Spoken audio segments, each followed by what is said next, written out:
สบายดีเนาะหมู่เพื่อนทุกคนเนาะที่กำลังติดตามรับชมคลิปนี้อยู่ก็คือคลิปนี้เราจะมาสอนหรือว่ารีวิวเกี่ยวกับการถอนเงินในแอปซื้อหวยเนาะหรือว่าแอปซื้อเลขของสร้างคำเนาะคือว่าจะถอนได้ทุกวันเสาร์เนาะสำหรับการถอนตัวนี้แม่นจะเป็นถอนครั้งที่2ของข้อยแล้วเนาะก็คือในช่วงที่ผ่านมาข้อยถอนอยู่ที่3ล้านปลายเนาะถือว่า3,500,000อิหยังประมาณนี้ล่ะ และในตอนนี้ข้อยจะเป็นการถอนครั้งที่2เนาะสำหรับวิธีการถอนก็คือง่ายๆเลยเนาะหลังจากที่เรามีบัญชีอยู่แล้วเนาะและเราไปแนะนำหมู่อยู่แล้วเนาะสำหรับการถอนแม่นให้เรามากดฟังก์ชันแนะนำหมู่เนาะโอเคหลังจากนั้นมันขึ้นมาหน้านี้แล้วแม่นเพิ่นจะแจ้งให้ถอนเนาะทุกวันเสาร์จากเวลา 10:25 17:00 นเนาะอาทิตย์ละ1ครั้งเนาะคือเราสามารถถอนได้ทุกวันเสาร์นั่นเองก่อนอื่นหมดเนาะ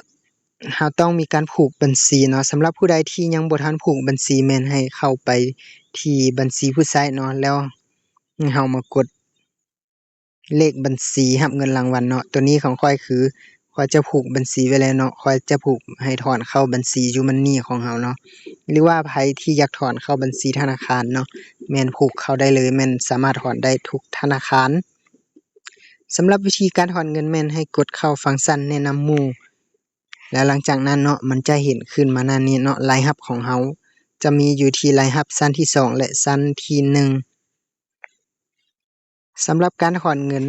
หรือว่าเงื่อนไขเนาะเราสามารถเข้ามาอ่านเงื่อนไขได้เนาะสำหรับการถอนก็คือง่ายๆเนาะให้เรามากดฟังก์ชัน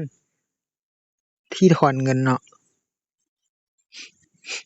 หลังจากเรามากดตัวนี้แล้วเนาะมันก็จะถอนเข้าบัญชีให้เราเนาะตัวนี้ค่อยจะถอนเนาะสำหรับการถอนแม่นจะใช้เวลาประมาณ5-10นาทีเนาะแล้วแต่เวลาของที่เราถอนเนาะแต่อย่าลืมว่าเราจะถอนทุกวันเสาร์ 10:00 น 17:00 นแลงเนาะสำหรับตัวนี้ของข้อยก็คือสั่งกดคำสั่งถอนเงินสำเร็จเนาะรอท่าแต่ทางแอดมินของเพิ่นตรวจสอบระบบให้เนาะว่า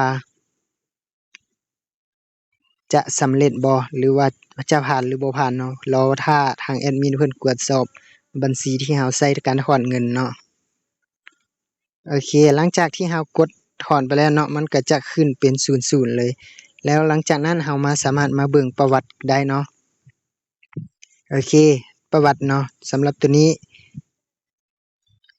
จะแม่นถือว่าการรอท่าเนาะสำหรับตัวค้างทำอิฐที่ค่อยถอนแม่นวันที่31เดือน5 2025เนาะและครั้งที่2ค่อยจะถอนอยู่ที่วันที่6เดือน12 2025เนาะตัวทำอิฐค่อยจะผ่านถอนเข้าธนาคาร JDB และตัวนี้ค่อยจะถอนเข้าบัญชี YouMoney เนาะก็ถือว่าเป็นการรอท่าเนาะให้ทางเพิ่นยืนยันเนาะและตอนนี้ในคลิปนี้เนาะค่อยจะหยุดไว้ก่อนเพื่อจะรอท่าให้เงินเข้ามาเนาะแล้วค่อยจะอัปเดตให้ทุกคนได้รับชมกันต่อโอเคหลังจากที่เรารอท่ามานานเนาะก็คือเวลาที่ค่อยถอนอยู่ที่ 12:56 นาทีและตอนนี้เงินเข้าอยู่ที่ 18:00 นปลาย4นาทีเนาะตอนที่เงินเข้าก็ถือว่ารอท่าโดนสมควรเนาะเพราะว่าเพิ่นจะมีการตรวจสอบแล้วก็เนื่องจากว่าข้อยกรอกรหัสไปข้อยกรอกเลขบัญชีไปผิดเนาะสำหรับตัวนี้ก็เป็นยอดเงินที่ข้อยถอนมาเนาะถือว่าถอนได้แท้เนาะสำหรับผู้ใดที่สนใจอย่าลืมสมัครสามารถดาวน์โหลดแอปมาเนาะแล้วหลังจากนั้นให้ใส่รหัสแนะนำ37805348เนาะสำหรับผู้ใดที่ใส่รหัสแนะนำที่ข้อยแปะไว้ให้เนาะแม่นจะได้รับเงินคืนอยู่ที่เนาะหลังจากที่ใส่รหัสแนะนำที่ข้อยแปะไว้ให้แล้วให้ทักเข้ามาทาง WhatsApp เนาะเพื่อแจ้งเบอร์โทรศัพท์ที่ตัวเองได้สมัครผ่านจากรหัสที่ข้อยแนะนำเนาะสำหรับคลิปนี้ก็จะมีเพียงส่ำนี้